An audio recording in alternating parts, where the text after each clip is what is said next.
We are the family of God, striving to be where we are. People of more, ready to receive our King. Let's sing, oh, oh, yeah, for Christ our Lord. We are people of more, oh, yeah, oh, we are people of more. We will learn more, growing stronger than we did before. Somebody better help us love more. Oh, the Son of God we adore. We gotta do more. Yeah. We have victory in every war. He will teach more. Yeah. Saving souls and the lost restored. Let's sing, oh, yeah. For Christ our Lord. Tell them who we are. People of more. Say, oh, yeah, oh. Tell them we gonna learn more. Growing stronger than we did before. Somebody gonna help us love more. We will love the Son of God we adore. We will do more. Everything about life. We have victory in every war. We gotta teach the gospel of Christ. We will teach more. Saving souls and the lost restored. Say oh, we are for Christ our Lord. Tell them who we are. People of oh, yeah, we are people of we are people of more. Tell them who we are. People of love more. We are people of seven learning more. We are learning more. Seven teaching more. We are teaching more. Seven doing more. We are doing more. Everything is for Christ. We are people of. Tell them who we are. People of Avenue G. We are people of. Come on, let's sing. Oh, we are for Christ our Lord. We are people of more. Say we are people of more. Good afternoon and welcome to the Avenue G Church of Christ podcast, video, whatever you want to call it. On today we have a continuation of the talks on race, and we have with us Western Hill's very own Scott Meyer. How you doing, Scott? Hey, Chris. How are you today, man? Excited about all the developments in your family, new house and baby on the way, and hope all that's progressing well and wife's healthy and everything. So, yeah. So I'm just so excited for you, man. Thank you. It's been a exercise doing it. I'm still doing so I appreciate that. The moving part's been the exercise. It's been a lot of exercise, yeah. Well, good for you. Yeah. But I'm looking forward to our conversation today, man. Yeah, most definitely. You know, we had a lot of people who watched our conversation, and they were asking questions, and I was like, well, I'll go back and I'll ask the questions that you're asking, and then I'm sure Scott has no issue with talking with us, and that's where this conversation started from. And so we'll get right into it. One of the things that is on a lot of folks' mind is about the Black Lives Matter movement. It's a movement that, me personally, I don't see the head of the movement. I understand the sentiment behind the movement and why it was started, because of police brutality in regards to unarmed black people. But what I want to get was your thoughts as a minister, as a man in America. What are your thoughts on the Black Lives Matter movement, like its meaning to you and what you've learned about it throughout the months that we've seen it begin to progress and gain a following? Yeah. Well, hey, Chris, that's a great question. And what you've done is you've asked, you have, in our previous conversations, you have really helped me understand some things with the dynamics of it. And because perhaps unknowingly, I was one of the guys who was like, yes, Black Lives Matter, all lives matter. And what at least you helped me understand was that from a black person in America's perspective, at least in that point, that moment, they're asking, yes, but I need to know if we're valid or not. Right. And so in some ways it was a little bit of a, hey, would you be willing to say Black Lives Matter? And when you help me understand that I really put it in some ways like if a loved one of mine, a child, a brother, a sister, a mom, or a dad was coming to me and just saying, yeah, but do I matter to you? And my reply was, well, all my family matters to me. Yeah, but that doesn't answer okay, but do I matter to you? And so from that, you've helped me grow and helped me see, yeah, okay, Black Lives Matter. And where I had no problem saying it before, but realizing that's what it needed to be heard. Does that make sense? Yes. Am I correct? Yeah, and so I can fully affirm that. I think there is a struggle, as you identified. There's not a head of the movement. Yeah. And you and I both lead churches, and one of the things that we struggle with is when somebody that comes along and says, well, I knew a member of your church, and they picked the worst possible representation of our church, and then they apply all of that onto our church. Yeah. Well, I think so much of this conversation has to do with struggles with, well, I knew somebody that represented the Black Lives Movement, and they were extremely radical, and they were hate-filled just as much as I wouldn't want you to pick the worst white person that you know and go, well, that's all white, white people. So I think it definitely goes, there's a struggle there, and I know you well enough as a friend to know that you don't endorse everything that everybody says that comes under that single banner, as you know that I don't endorse everything that everybody says that comes under, a white person says and that. And so, but back to your original question, all that aside, or all that, with all that understanding, I think that's one thing you've really helped me grow in, and just see is, okay, so it's no problem for me to say, yes, Black Lives Matter. Your life, matters to me, and I'm happy to stand firm on that. Right, I get you. Like you were saying there, that made me think. There's a lot of things that that I don't believe, right, or don't believe in, but I think the key to being able to really embrace the meaning behind it is being open-minded to all things, like the flat earther movement. Those people believe the earth is flat. Okay, I don't believe that, but I'm willing to listen to the argument, and so I can say, okay, I get why you believe that's the case. Sure. And I'm willing, if there's enough facts presented, of course, I won't go too far so I don't fall off the earth. So keep it right here in Central Texas, huh? Right. So the second question that I want to ask, and I feel like that Western Hills is one of the leading churches in this area, in Central Texas, in this area. The second question is, how do you feel predominantly white churches can be unified with predominantly black churches? I wanted you to, that wasn't one of those questions that was asked of me to ask you, but I wanted you to share that just in case somebody out there is in a predominantly white church or a predominantly black church, and they're asking themselves the question, in the climate that we live in currently, how can we be unified so that the world looks at the church and they see something different, something where hope is? Well, if we're going to talk on sort of how can we help our churches be unified, how can we help in a particular location, I'm going to tell you, I don't know of a better way to start than what you and I started with, and I think we just kind of stumbled into it.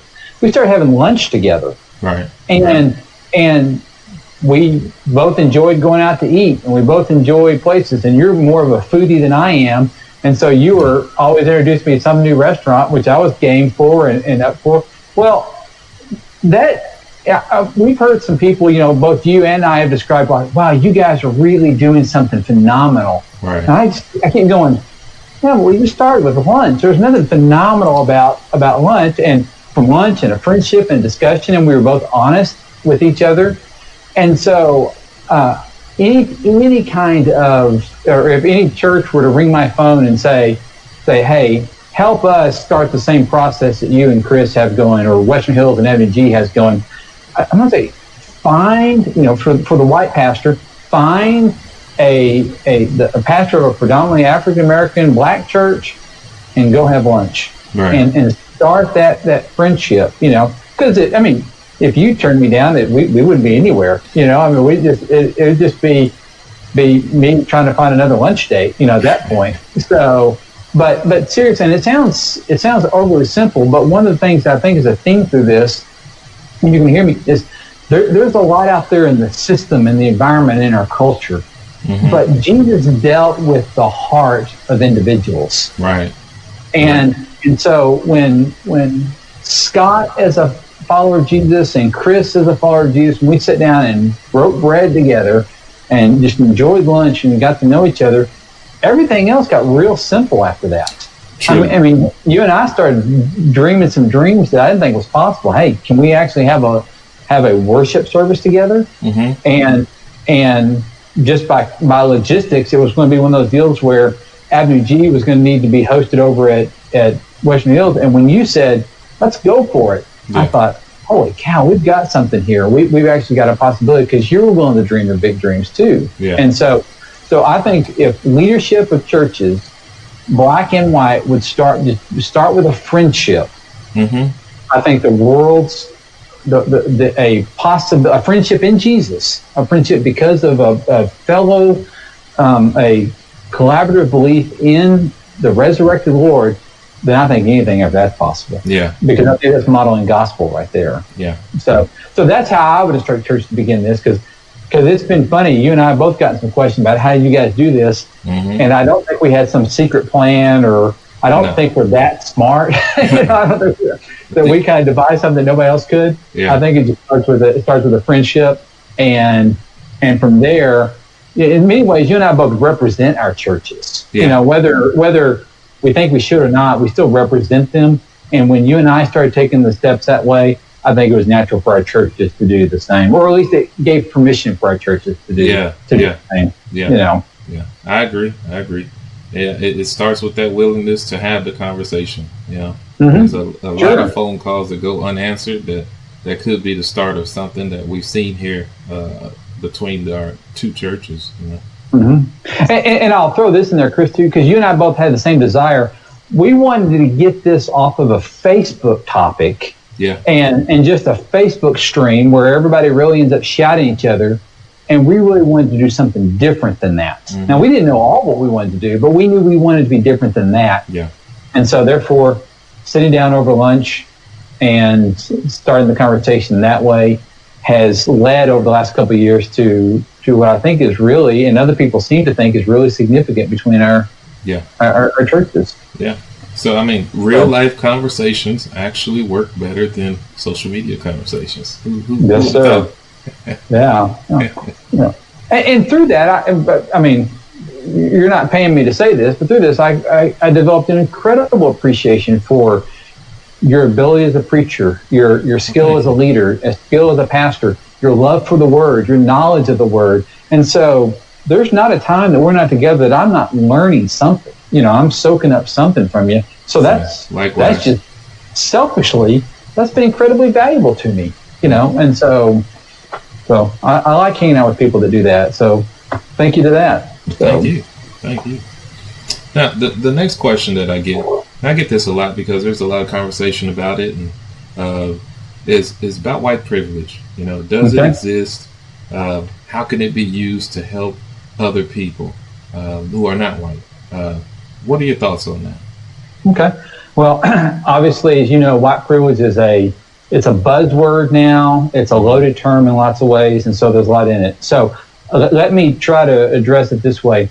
If we're describing, when we say white privilege, we're describing that, hey, historically, if you go back historically, in beginning with issues like slavery, Jim Crow laws, things that needed to be addressed in the civil rights movement, things like that, we say, hey, there's still effects of that going on today, because things can be passed down generationally. Sure, I fully agree that there's this thing as white as a white privilege, that we don't all start in the same spot. We don't all start in the same place. I definitely agree with that.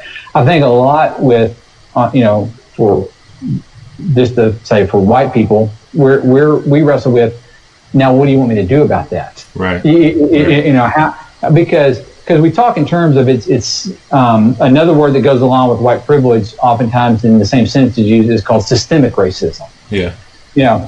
And when you start talking about something in the system, in some ways it starts becoming very nebulous. How do I get my hands around? What do you want me to do?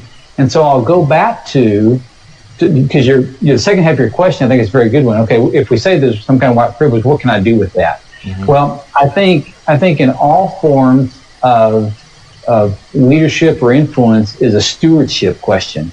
How will I steward whatever leadership, influence, resources, abilities, gifts that I have, however I came by them? Yeah. Does that make sense? Yeah. So if I've got a certain level of leadership influence, however I got it, because why God gave it to me, put it however I got it, then I think what I need to do is I need to steward that on behalf of others and for the benefit of others. Okay, so you and I both lead our families. Okay, so we've got a certain amount of influence, leadership in our families that we have to steward.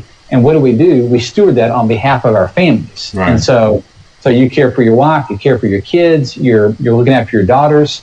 I've only got one daughter, thank goodness, because you've got my respect. Yeah.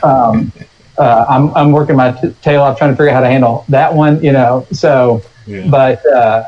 But we steward that thing. Okay, so now when it comes to what can I do with my white privilege, or however I came into having a certain amount of influence, what can I do to steward on behalf of somebody else? Mm-hmm.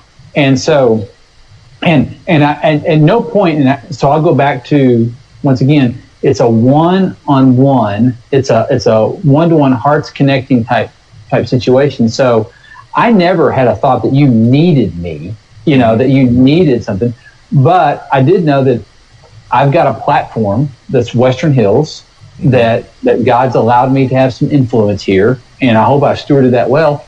And I knew that what you had to offer would be beneficial to Western Hills. Right. And so I put that together. And so in some ways, I think if there's something that I've tried to steward well, and I'm not saying I have, but I know what my heart is, steward well is helping reach out and say, hey, Chris, will you come talk to my church? Will you come? Because I knew then that your presence and the kind of guy that you are was going to help move my church forward in race relations. Right. Help move my church forward out of just a conversation on Facebook about we got to do something, to actually do that. And so what I'm trying to say is I do think there's some systemic things that have been in play. Now, the question is, I can run around feeling super guilty about that, or I can steward that. Yeah.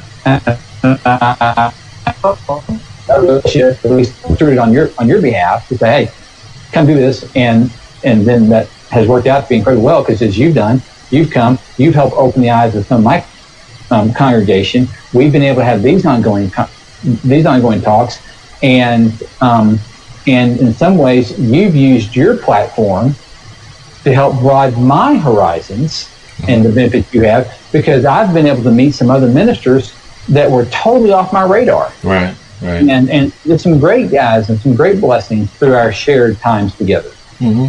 Yeah. Is that helpful? I think so, man. I truly believe that wherever we are, I always tell people at the church, no matter where we are, God has placed us where we are for a reason. Like I tell folks that have issues at work, don't be in such a rush to get off that job whenever it's hard times or whenever the environment isn't what you would like it to be, because God placed you there for a purpose. There's somebody there who needs to be introduced to God, and you're the conduit for that. And, and like you said, you've played a part in mentorship and showing me things behind the scenes of how a church with a full staff works, and introduced me to people that I wouldn't have never met, like Rick Ashley. I wouldn't have met him by myself. So things like that, and the conversation that I was able to have with him when we went up to his church, those things have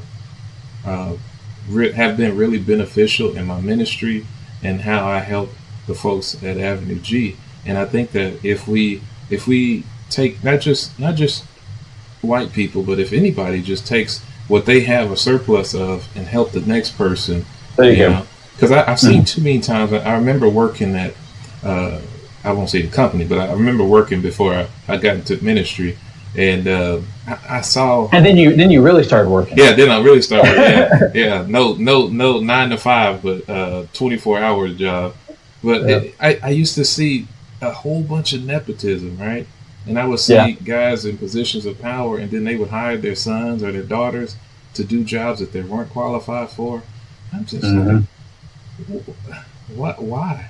I mean, I understand, why you want to help your family, but like, there's other people qualified who could do the job, who have worked in positions lesser.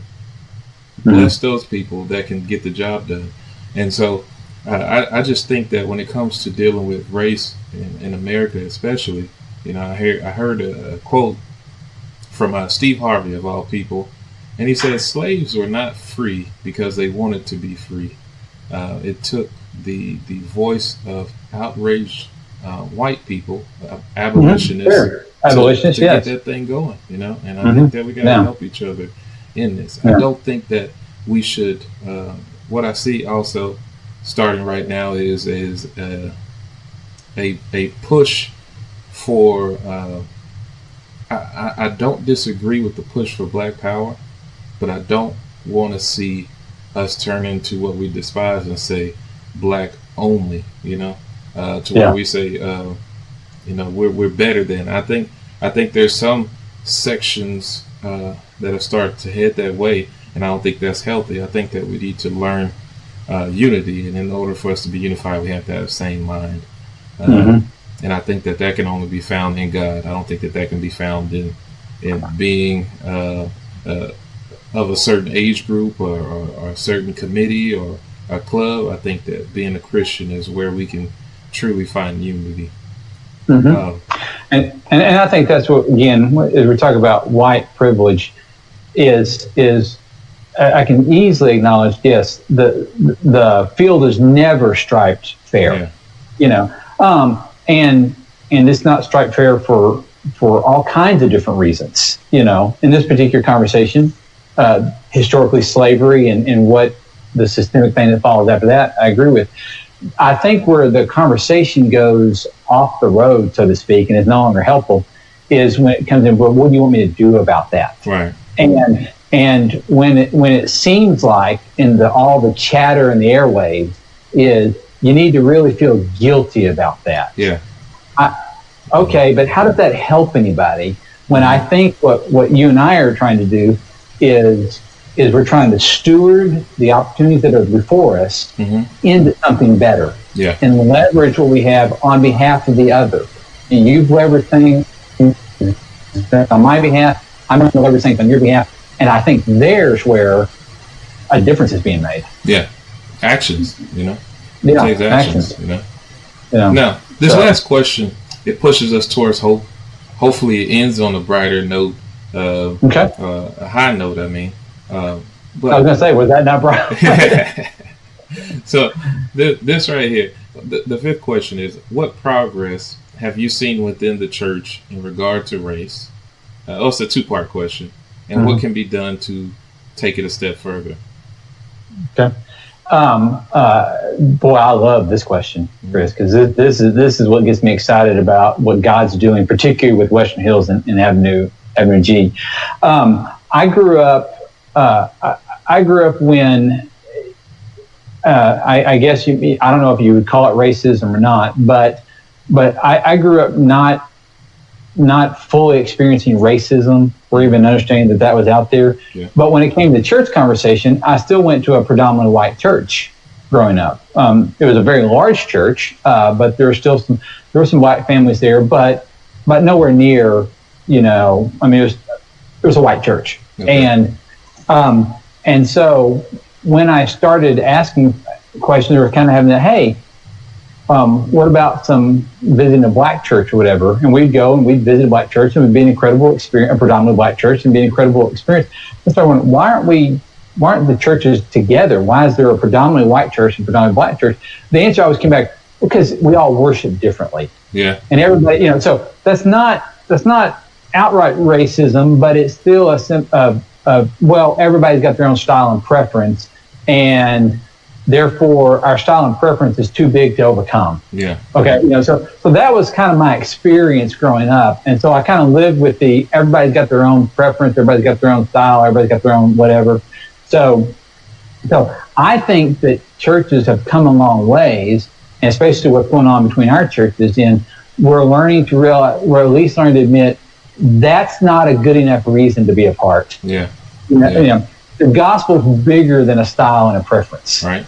And sometimes we're using the style and preference language to mask some deeper issues. Yes. And so now I think we've got an opportunity to come together, and I think the times that we've been able to worship together, those are incredibly dear to me, because I don't know a place where we can express more unity than in the middle of worship for taking the Lord's Supper together. Right. Because we're both coming around the same table.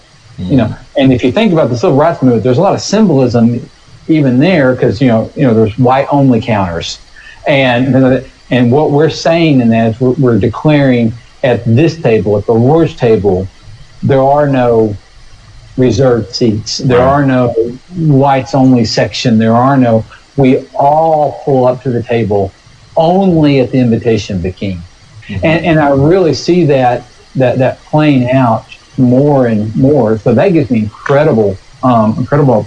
I gain incredible hope from, as I alluded to earlier, you've introduced me to a whole network of ministers that I'm regretfully say I just was not even aware of out there. Some black pastors that are at predominantly black churches that are just incredibly gifted and have incredible passion. And so I've thrived on them. You've introduced me to some of their preaching on YouTube channels.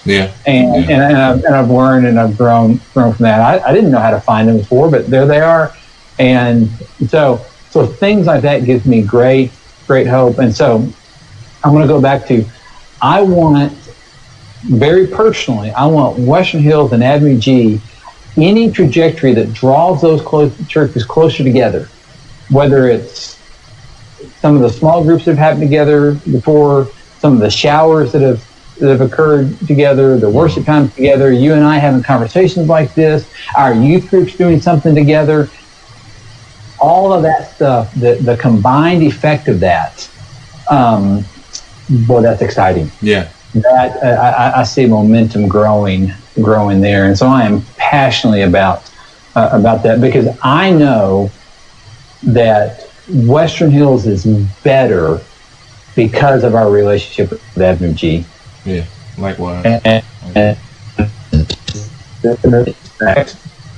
So, is that somewhat you're thinking, or tell me? I agree. I think that, like, the progress that I've seen, I had the same type of experience whenever I was younger. I remember it was different. It was different for us. We would get the same response whenever I would ask the question about why we don't all worship together, and we've had conversations about the history of the building that we were in, and it's kind of like, okay, we'll help you build a church, but y'all go over there and we'll be over here, type of thing. Right. But I was blessed enough to be a part of a youth group that we had a youth minister by the name of Larry Holloman. He would have us everywhere. We didn't just go to black church events. We were at Western Hills when I was a kid. We were going to Camp K when I was a kid. We were doing all kinds of things like that. He exposed us to different ways of worship, and it's not that any worship is less than the other. It's just like it's just done in a different way, and it's like you learn to respect that, especially from being a kid. It's like I'm not hardened to how we do things.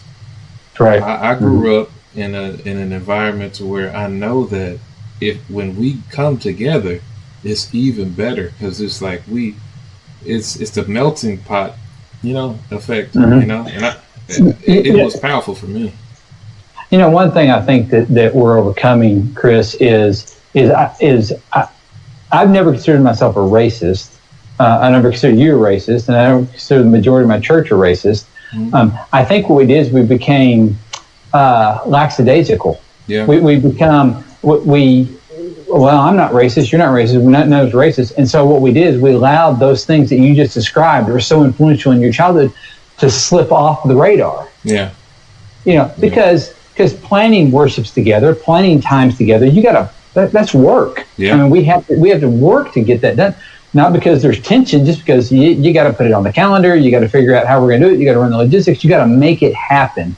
And so there's one thing that I think as we keep moving forward is where we've, at least you and I for sure, we've put this back on the plate, on the table, and said having relations with somebody of a different color, in this case particularly black and white, there is great value there, especially what it demonstrates in the power of the gospel. Yes. And I think when we say this is ultimately to be an expression of the power of the gospel, then from both sides, not that you and I are at odds, but from both vantage points, we start pulling the same direction.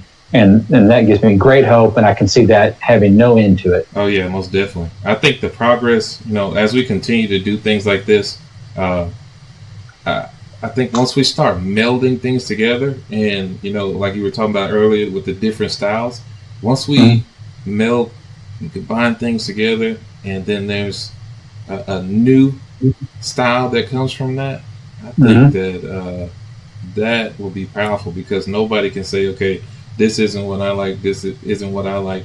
This is something that, this is how we do it together, unified as God's people, and not merely human beings, because we look at being human beings or Americans or black or white as something to be grasped to, kind of like, the Philippian hymn. But it's like, man, when we decide to be Christians first, man, it's going to be something. Well, I have, in my lifetime, I long to be a part of a church that has a diverse leadership and a diverse ministry staff ministering to a diverse congregation. And that's pretty hopeful for me there. That's what gets me going and excited. Yeah. So, same. Well, that's all the questions that I have for today. Did you want to get the last word, or give us a prayer, or some encouragement? Sure. You can sing a song if you want to. Well, that would not be encouraging, but I appreciate you setting me up for that one. See, you know my weaknesses. This white boy can't sing, so appreciate that. Hey, I'll say this, Chris. For everybody at Avenue G and everybody sees this, I continually thank God for our friendship and what it means to me, what God's doing amongst our churches. It really is, in my opinion, it's an event going on. I get to experience some of that of the way the gospel is moving and working here locally, and I get to see it with my own eyes. And so I just appreciate you for that and making things like this possible. Thanks. So let me pray for us. All right. Heavenly Father, I thank you for my friend Chris. I thank you for the Avenue G Church and all they have taught me and we experienced together as the Western Hills Church and the Avenue G Church as we work together to be co-laborers in the gospel, in the kingdom that is yours. Father, as this is a conversation that's being had all kinds of ways throughout our country, I pray that you would continue to give clarity and listening ears and soft hearts, and that we would not be so quick to put up defenses, but would be listening to one another. I'm so grateful for the way that Chris models this to me, Father, and I thank you once again for him. Father, help us to live lives, help us to have churches that show that the gospel is bigger than any division, and bring down those walls. In the name of Jesus I pray. Amen. Amen. So, hey, I appreciate you, brother. Hey, Thank you. Thank you, sir. Talk to you later. All right. We are the family of God, striving to be everything we are. People of more, ready to receive our King. Let's sing. Oh, yeah. For Christ our Lord. We are people of more. Oh, yeah. We are people of more. We will learn more, growing stronger than we did before. Somebody better help us love more. The Son of God we adore. We gotta do more. Yeah. We have victory in every war. He will teach more. Yeah. Saving souls and the lost restored. Let's sing. Yeah. For Christ our Lord. Tell them who we are. People of more. Say, we are people of more. Tell them we gonna learn more. We growing stronger than we did before. Somebody gonna help us love more. We will love the Son of God we adore. We will do more. Everything about life. We have victory in every war. We gotta teach the gospel of Christ. We will teach more. Saving souls and the lost restored. Sing, we are for Christ our Lord. Tell them who we are. People of more. Yeah, we are people of more. We are people of more. Tell them who we are. People of sing loving more. We are loving more. Seven learning more. We are learning more. Seven teaching more. We are teaching more. Seven doing more. We are doing more. Everything is for Christ. We are people of more. We are people of more. Avenue G. We are people of more. Come on, let's sing. Sing. We are for Christ our Lord. We are people of more. Say we are people of more.